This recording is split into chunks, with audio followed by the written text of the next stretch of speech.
నమస్తే రైతు సోదరులకు శుభోదయం. నేలతల్లి కార్యక్రమానికి స్వాగతం. తీవ్ర వర్షాభావ పరిస్థితుల నేపథ్యంలో తెలుగు రాష్ట్రాల్లో కూరగాయల సాగు విస్తీర్ణం గణనీయంగా తగ్గిపోయింది. ఈ సీజన్లో ఎన్నడూ లేని విధంగా ధరలు మండుతున్నాయి. ఈ సమస్య కొంతవరకైనా తీరాలంటే నగరాలు, పట్టణాల్లో సొంత ఇళ్లలో నివాసం ఉంటున్న వారు తమ ఇళ్లపైన కూరగాయలు, ఆకుకూరల సాగు చేయడం ఎంతైనా అవసరం. అయితే మిద్దె తోటల సాగులోనూ వర్షాభావ పరిస్థితులు తీవ్ర ప్రభావాన్ని చూపుతున్నాయి.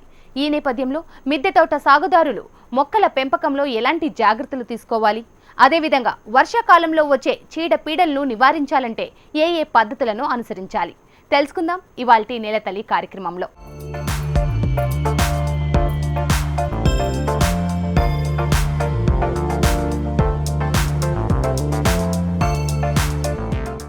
ఏడు వర్షాకాలం ప్రారంభమై నెలన్నర కాలం గడుస్తున్నా సమృద్ధిగా వర్షాలు కురవడం లేదు. చెరువుల్లో నీరు లేదు, నదులు ప్రవహించడం లేదు. గత 30 నుంచి 35 సంవత్సరాల్లో ఇంతటి వర్షాభావ పరిస్థితులు నెలకొనలేదు. వానాకాలం మధ్యలో ఉన్న వర్షపాతం ఆశాజనకంగా లేని కారణంగా మిద్దె తోట సాగుదారులు ఏ రోజుకు ఆ రోజు పంటలను గమనిస్తూ మొక్కలకు నీరు పెట్టడం అవసరం. వర్షాభావ పరిస్థితుల్లో మిద్దె సాగుదారులు మొక్కల పెంపకంలో ఎలాంటి జాగ్రత్తలు తీసుకోవాలి, ఏ సమయంలో ఏ మొక్కకు ఎంత మోతాదులో నీరు అందించాలి, అడపాదడప కురుస్తున్న వర్షాలకు మొక్కలు పాడవకుండా ఎలాంటి జాగ్రత్తలు తీసుకోవాలి, వర్షం పడకపోతే ఏం చేయాలి, ఇటువంటి అంశాలపై నిపుణులు రఘోత్తమరెడ్డి సలహాలు, సూచనలు ఇప్పుడు చూద్దాం. నమస్కారం అండి. హెచ్ఎంటీవీ మిద్దె తోట రైతులకు, పెరటి తోట రైతులకు స్వాగతం. మనం గత దాదాపు ఏడాదిగా మిద్దె తోటల, పెరటి తోటల నిర్మాణం గురించి, అందులో వచ్చే కొన్ని సమస్యల గురించి మాట్లాడుకుంటూ వస్తున్నాం. అట్లాగే ఇప్పుడు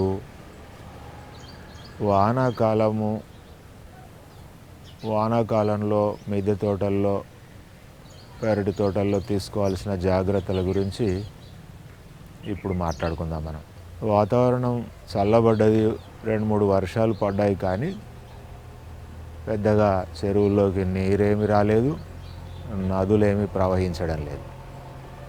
బహుశా గత 30-35 ఏళ్లలో ఇంతటి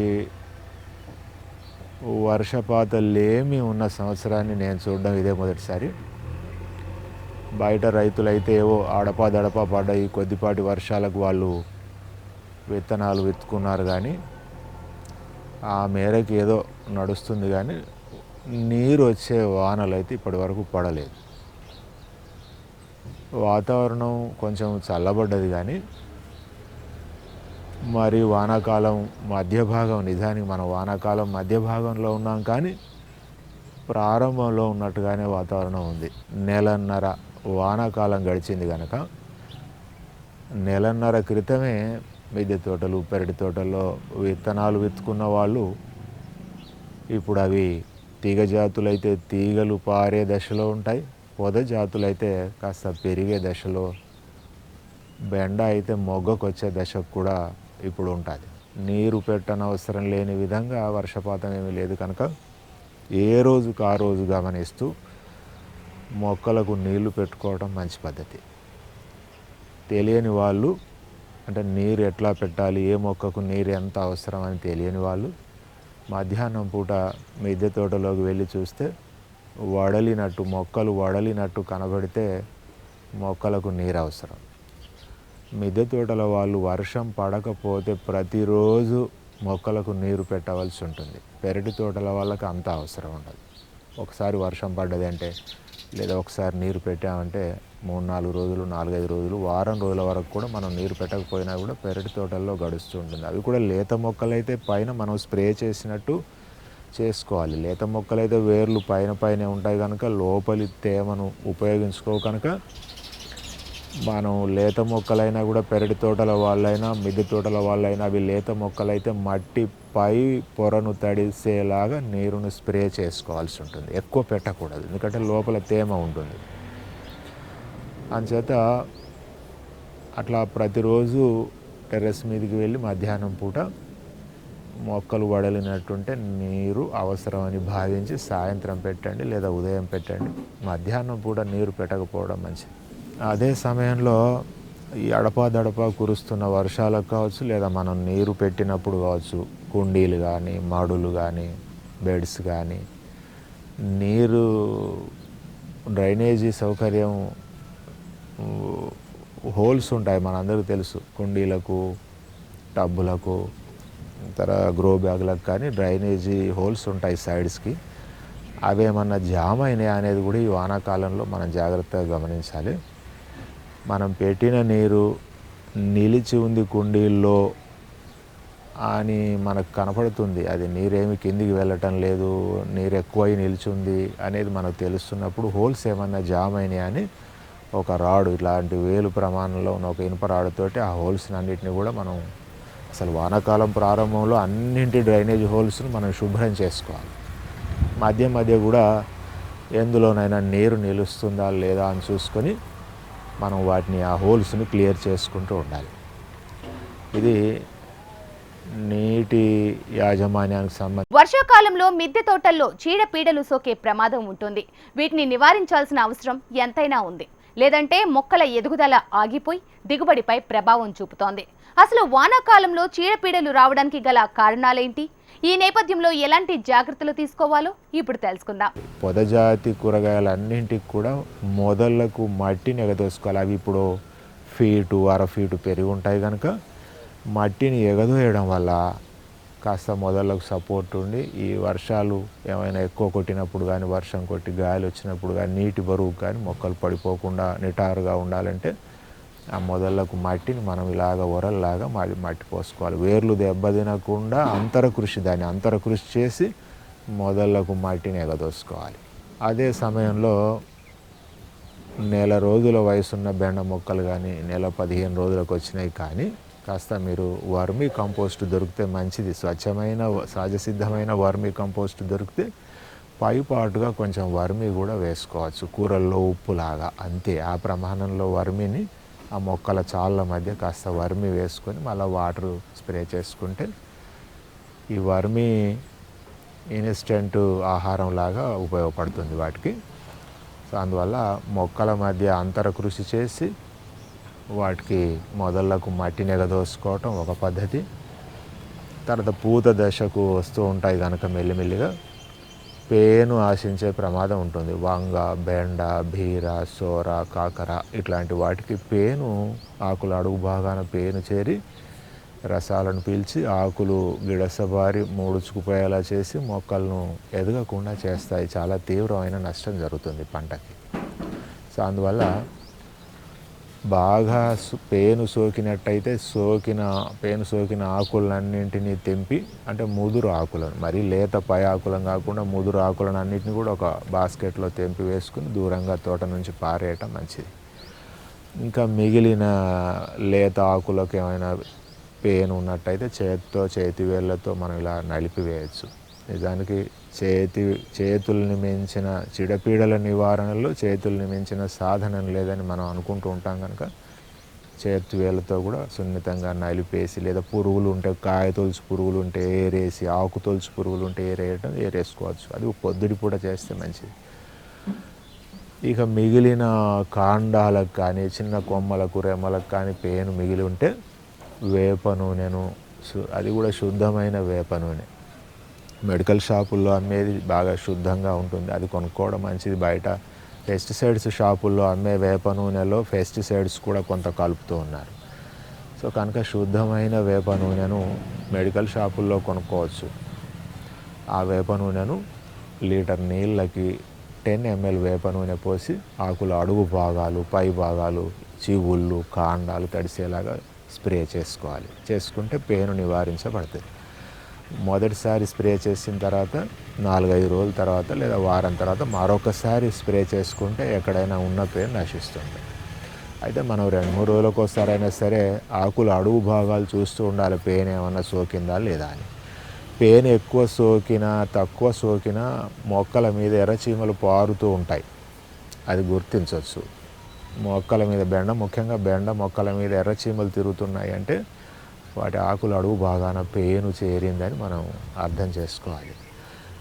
మేము మొదట్లోనే ఈ పేను నివారించకపోతే చీమలు కూడా ఎక్కువై బెండ పిందెలను పూతను కూడా తినేస్తూ ఉంటాయి. కనుక మనం పేనును కంట్రోల్ చేస్తే, లేకుండా చేస్తే చీమలు కూడా చెట్ల మీదకి రావు. సో అందువల్ల ఇది పేను నివారణకు సంబంధించినటువంటి అంశం. అదే సమయంలో టొమాటో, వంగ, బెండ ఇట్లాంటి వాటి మీద తెల్ల నల్లి వచ్చే అటువంటి ప్రమాదం కూడా ఉంటుంది. తెల్ల నల్లిని కొత్త వాళ్ళు ఎవరైనా అది బూజు అనుకుంటారు, తెల్లగా బూజు లాంటిదని అనుకుంటారు. కానీ అది ప్రాణి, నల్లుల్లాగే ఉంటాయి. మనం కదిలిస్తే నల్లుల్లాగే నడుస్తూ ఉంటాయి. సో అందువల్ల తెల్ల నల్లి నివారణకు కూడా మనం మొదట్లో బాగా సోకితే కట్ చేసి తీసేయడం మంచిది. చివర్లకు కానీ చేత్తో కూడా వాటిని మనం నలపవచ్చు, లేదన్నా పాత బ్రష్లతో కూడా మనం అంతా అది ఒక పేపర్ మీద అంతా దులిపేసి బయట పారేసుకోవచ్చు. పారేసుకున్న తర్వాత వేప నూనెను కూడా కొంచెం స్ప్రే చేసుకోవచ్చు వాటర్లో కలిపి. ఇది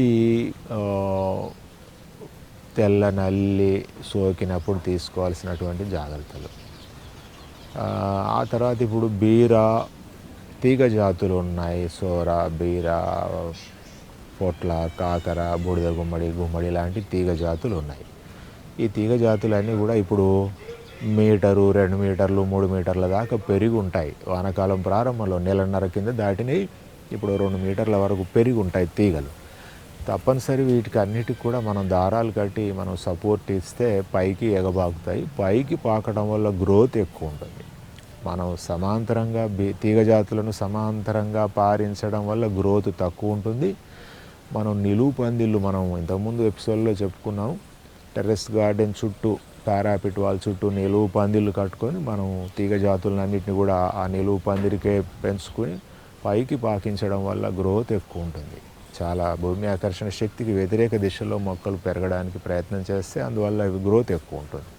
సో కనుక మనం ప్రతిరోజు 2-3 రోజులకు ఒకసారి ఈ తీగ జాతి మొక్కలకు కాస్త దారాలు సపోర్ట్ కట్టి వాటిని కాస్త పడిపోతుంటే మళ్ళీ మనం చుట్టినట్టయితే అందుకుని అవి పైకి వెళ్ళిపోతూ ఉంటాయి.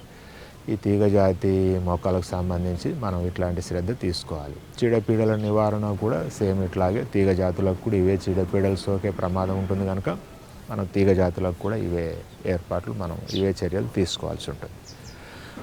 అలాగే కాకెర, బీర, సోర వీటిల్లో ముఖ్యంగా పిందె పండు బారటం ఉంటుంది. ఇప్పుడు సీజన్ కనుక మంచి సీజన్ కనుక ఆ సమస్య కొంత తక్కువ ఉంటుంది. అయినా సరే ఆ సమస్య కూడా ఉంటుంది కనుక దానికి పిందెలు, లేత పిందెలే, పిందెలే పండు బారి కాయలు కాయకుండా మనకి వృధాగా పోతూ ఉంటాయి. ఇది 3-4 కారణాల వల్ల ఈ సమస్య వస్తుందని అంటూ ఉంటారు మనకి. ఒకటి, కొంచెం వాతావరణం సరిగ్గా లేకపోవడం వల్ల, అనుకూలంగా లేకపోవడం వల్ల కూడా పిందెలు మురిగిపోతాయి. మొక్కలకు నీరు ఎక్కువ పెట్టడం వల్ల కూడా అలా అవుతుంది. అదే సమయంలో పరపరాగ సంపర్కం జరగకపోవడం వల్ల కూడా పిందెలు కాయలు కాకుండా పిందెలే రాలిపోతూ ఉంటాయి. తెల్లదోమ, పిందెలను తెల్లదోమ చేరి కుట్టడం వల్ల కూడా కావి పిందెలు మురిగిపోతూ ఉంటాయి. వీటికి మనం ఈ తెల్లదోమ ట్రాప్స్ ఉంటాయండి షాపుల్లో, మీకు ఎరువులు, పురుగు మందులు అమ్మే షాపుల్లో దొరుకుతాయి. ఈ దోమ నివారణకి ట్రాపులు ఉంటాయి. అందులో ఒక లిక్విడ్ ఉంటుంది. మీరు షాపుల్లో అడిగితే ట్రాప్స్ అడిగితే ఇస్తారు. లేదా పసుపు రంగు వేసిన అట్టలకు జిగురు పూసుకుని, అంటే గ్రీజు లాంటి జిగురు పూసుకుని తోటల్లో అక్కడక్కడ 10-20 మీటర్ల కోటి చొప్పున మనం వాటిని వేలాడ తీసుకుంటే ఆ పసుపు రంగుకు ఆకర్షింపబడి దోమ దానికి అతుక్కుంటుంది. పసుపు రంగు జిగురు అట్టలను తోటలో అక్కడక్కడ వేలాడ తీసుకుంటే ఈ తెల్ల దోమ నివారణ కూడా కొంత జరుగుతుంది. ఆ విధంగా మనం, మీకు తెలుసు పువ్వులలో మేల్ ఫ్లవర్స్, ఫీమేల్ ఫ్లవర్స్ అని ఉంటాయి అన్నీ. మగ పువ్వులు అంటే మేల్ ఫ్లవర్స్కి అవి పిందెలు ఉండవు, అవి అవ్వవు. కేవలం అక్కడక్కడ ఫీమేల్ ఫ్లవర్స్ పిందెలతో ఉంటాయి, అవి మాత్రమే మనకి కాయలు అవుతాయి. అయితే ఈ పరపరాగ సంపర్కం జరగకపోవటం వల్ల సరిగా, అంటే తేనెటీగలు, సీతాకోక చిలుకలు ఇతర ఈగలేమి ఆ తేనె సేకరణకు రాకపోవడం వల్ల కూడా ఈ పరపరాగ సంపర్కం జరగదు. అంచేత మిద్దె తోటల్లో పూల మొక్కలు కూడా వేసుకోవడం మంచిది. ఈ పూల తేనె కోసం తేనెటీగలు రావటము, తద్వారా పరపరాగ సంపర్కం జరిగి తీగ జాతుల్లో పిందె రాలటం తగ్గుతుంది. కనుక తోటలో ఎటు చూసినా అక్కడక్కడ సంవత్సరం పొడవుతా పువ్వులు పూసే పూల మొక్కలను కూడా నాటుకోవడం మంచిది.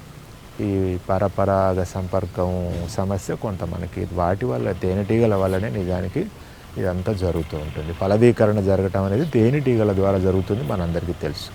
సో కనుక ఈ ఈ పిందె పండు బారటానికి సంబంధించి మనం ఇటువంటి జాగ్రత్తలు తీసుకోవాలి. 10-15 రోజులకు ఒకసారి మొక్కల మధ్య అంతర కృషి చేసుకుంటే మట్టి కాస్త మృదువుగా మెత్తబడి మృదువుగా లూజ్ అయ్యి మొక్కల వేళ్ళకు కూడా ఆక్సిజన్ లభిస్తుంది. కనుక అంతర కృషిని కూడా మట్టి గట్టి పడిపోతుంది. వారం 10 రోజులు అయ్యేసరికి మట్టి గట్టి పడిపోతూ ఉంటుంది. గట్టిపడకుండా ఉండడానికి మనం చర్యలు తీసుకోవాలి. ఇది వర్షాకాలం ప్రారంభం కనుక మిద్దె తోటల్లో లేదా పెరటి తోటల్లో అక్కడక్కడ పండ్ల మొక్కలను కూడా తెచ్చి నాటుకున్నట్టయితే ఓ 20 ఫీట్ల దూరానికో 15 ఫీట్ల దూరానికో ఒక్కొక్క పళ్ళ మొక్క ఉండేలాగా రకరకాల పళ్ళ మొక్కలు, అన్ని రకాల పళ్ళ మొక్కల్ని మిద్దె తోటల్లో పెరటి తోటల్లో పండించుకోవచ్చు. మనందరికీ తెలుసు. మిద్దె తోటల్లో పళ్ళ మొక్కలు అక్కడక్కడ పెంచడం వల్ల ఇట్లా చూడండి, ఇప్పుడు ఈ మిద్దె తోటలో పళ్ళ మొక్కలు ఉన్నాయా, ప్రతి 10-12 ఫీట్ల దూరానికి ఒక పళ్ళ మొక్క పెంచినాము, ప్లాన్ చేసినాము. ఎందుకు చేయాలి అంటే ఈ పండ్ల మొక్కలు కొంచెం వాటిని నిఠారుగా పెంచి కింద కొమ్మలు రెమ్మలు కట్ చేయాలి. చేసి కాస్త పైకి పెంచినట్టయితే చల్లదనం ఏర్పడి కొంత నీడ ఏర్పడి తోటలో ఎండాకాలంలో వచ్చే తీవ్రమైన ఉష్ణోగ్రత ఎండల వల్ల ఉష్ణోగ్రతలు పెరగటం వల్ల ఎండాకాలంలో మిద్దె తోటల్లో మొక్కలు చాలా ఇబ్బంది పడతాయి. అసలు మొక్కలు పెరగవు, మాడిపోతాయి. కనుక మనం ఎండాకాలాలను దృష్టిలో పెట్టుకున్నట్టయితే మనం ఈ వానాకాలం ప్రారంభంలోనే నర్సరీల్లోకి వెళ్ళి అన్ని రకాల పండ్ల మొక్కలు హైబ్రిడ్ అంటుకట్టినవి ఉంటాయండి. అన్ని రకాలు సీతాఫలము, మామిడి, సపోటా, జామ, బొప్పాయి, వాటర్ యాపిల్, దానిమ్మ, సో ఇలాగ అన్నీ మనం తెచ్చిపెట్టుకోవచ్చు. విత్తనాలు విత్తుకోవటం లేదా నారు మొక్కల్ని నాటుకోవటం అనే డెవలప్మెంట్ యాక్టివిటీని మనం ప్రతిరోజు జరపవచ్చు. అంటే 3 కాలాల ప్రారంభపు రోజుల్లోనే మనం విత్తనాలు విత్తుకోవటం, నారు మొక్కలు నాటుకోవటం చేయాలని ప్రధానంగా అంటూ ఉంటారు. అంటే ఉద్దేశం ఏమిటి? 3 కాలాలు ముదరక ముందే, అంటే ఎండలు ముదరక ముందే, చలి ముదరక ముందు, వర్షాలు ఉధృతంగా కురిసే నడి వానాకాలము, అప్పుడు మాత్రం ఏమి విత్తనాలు విత్తుకోకూడదు, నారు మొక్కలు నాటుకోకూడదు అని అంటూ ఉంటారు. ఎందుకంటే అప్పుడైతే చాలా ఇబ్బంది పడతాయి మొక్కలు. బాగా వర్షాలు కురుస్తున్న వర్షాకాలం మధ్య భాగంలో మీరు ఏమైనా నారు మొక్కల నారలుక్కున్నా లేదా మొక్కలు పీకి పెట్టినా సరే ఆ వర్షాలకు తాకిడికి అవి చెడిపోతాయి. సో అందువల్ల 3 కాలాల మధ్య భాగంలో కొంత మనం వెయిట్ చేయటం మంచిది. విత్తనాలు విత్తుకోకుండా, నారు మొక్కలు నాటుకోకుండా. అంతే. ఆ తర్వాత మీరు ఏదో ఒక మొక్క విత్తనము మీరు నాటుకోవచ్చు, నిరంతరం నాటుకోవచ్చు, పర్వాలేదు.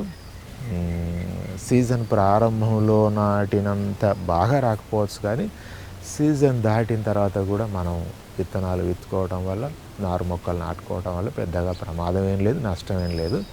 కనుక లేట్ అయిపోయింది, 1.5 నెలలు అయింది వర్షాకాలం ప్రారంభమై, మనం ఏమి ఇంకా విత్తనాలు నాటుకోలేదు అనుకునే వాళ్ళు కంగారు పడక్కర్లేదు, నాటుకోవచ్చు. మడుల్ని సిద్ధం చేసుకుని, కుండీలను సిద్ధం చేసుకుని 3 వంతుల మట్టి, 1 వంతు పశువుల ఎరువు పోసుకొని మట్టి మిశ్రమం తయారు చేసుకొని ఇప్పటికైనా సరే వాళ్ళు వర్షాభావ పరిస్థితులకు కారణాలేంటి, తీసుకోవాల్సిన నివారణ చర్యలేంటి, నగర ప్రజల్లో ఎలాంటి చైతన్యం రావాలి, ఇప్పుడు చూద్దాం. మన హైదరాబాద్ నగరం పైకప్పు సుమారు 50,000 ఎకరాలు ఉంటుందని ఒక అంచనా. దానికి ఎక్కువ ఉండొచ్చు, కొంచెం తక్కువ ఉండొచ్చు.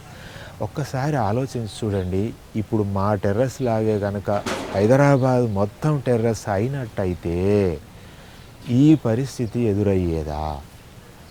కనుక ప్రజలు, ఇల్లు కట్టుకున్న ప్రతివారు, ప్రభుత్వాలు ఇవాళ నగరాలు ఎదుర్కొంటున్న అనేక సమస్యలకి మనం గ్రీనరీ లేకపోవటం. ఫ్రాన్స్లో ఇటీవల చట్టం చేశారట, కమర్షియల్ భవనాల మీద తప్పనిసరి గ్రీనరీ పెంచాలి, పెద్ద చెట్లు పెంచాలి అని. సో అందువల్ల చైతన్యవంతులైన గృహస్థులు, పౌరులు మిద్దె తోటలు చేస్తారు.